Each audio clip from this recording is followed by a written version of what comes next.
যুক্তরাষ্ট্রের ইতিহাসের সবচেয়ে দীর্ঘতম শাটডাউন বা সরকারি অচলাবস্থা অবসানের জন্য প্রেসিডেন্ট ডোনাল্ড ট্রাম্প একটি বিলে স্বাক্ষর করেছেন। গতকাল বুধবার মার্কিন কংগ্রেসের নিম্নকক্ষ প্রতিনিধি পরিষদে একটি সমঝোতা বিল চূড়ান্ত অনুমোদন পেয়েছিল।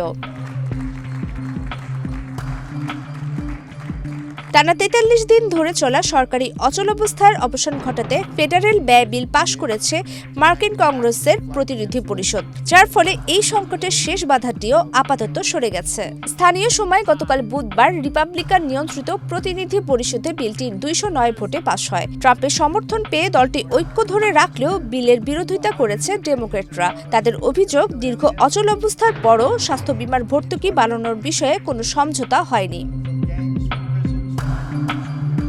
এর আগে সোমবার রাতে কংগ্রেসের উচ্চকক্ষ সিনেটে ৪০ ভোট পেয়ে এই ব্যয় পরিকল্পনাটি অনুমোদন পায়, যাতে ৩০ জানুয়ারি পর্যন্ত যুক্তরাষ্ট্র সরকারের কার্যক্রম চালানোর অর্থ বরাদ্দ দেওয়ার কথা বলা হয়। এর ফলে ৬ সপ্তাহ ধরে বেতন বন্ধ থাকা কয়েক লাখ ফেডারেল কর্মচারী আবারও বেতন পাবেন।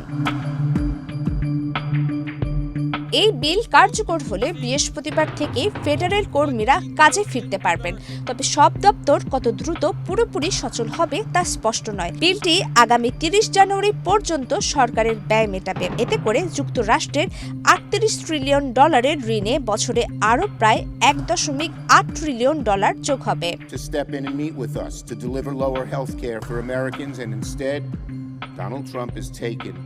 গত ১ অক্টোবর থেকে যুক্তরাষ্ট্রের কেন্দ্রীয় সরকারে অচলাবস্থা শুরু হয়। এরপর থেকে যুক্তরাষ্ট্রের ১০ লাখের বেশি ফেডারেল কর্মী বেতন পাচ্ছেন না। সরকারি সুযোগ সুবিধা ও পরিষেবা বিঘ্নিত হওয়ার হার ক্রমে বাড়ছে। বিশেষ করে গত কয়েকদিনে উড়োজাহাজ চলাচলের উপর মারাত্মক প্রভাব পড়েছে। প্রতিদিন গড়ে হাজারেরও বেশি ফ্লাইট বাতিল হচ্ছে। এ কারণে দীর্ঘমেয়াদী এ অচলাবস্থা অবসানে রাজনৈতিক চাপ বেড়েছিল।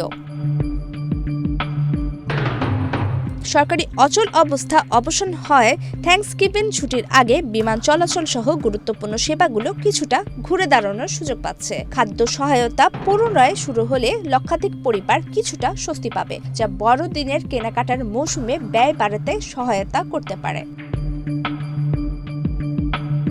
প্রমিতি কিবরিয়া ইসলাম, বাংলাদেশ প্রতিদিন।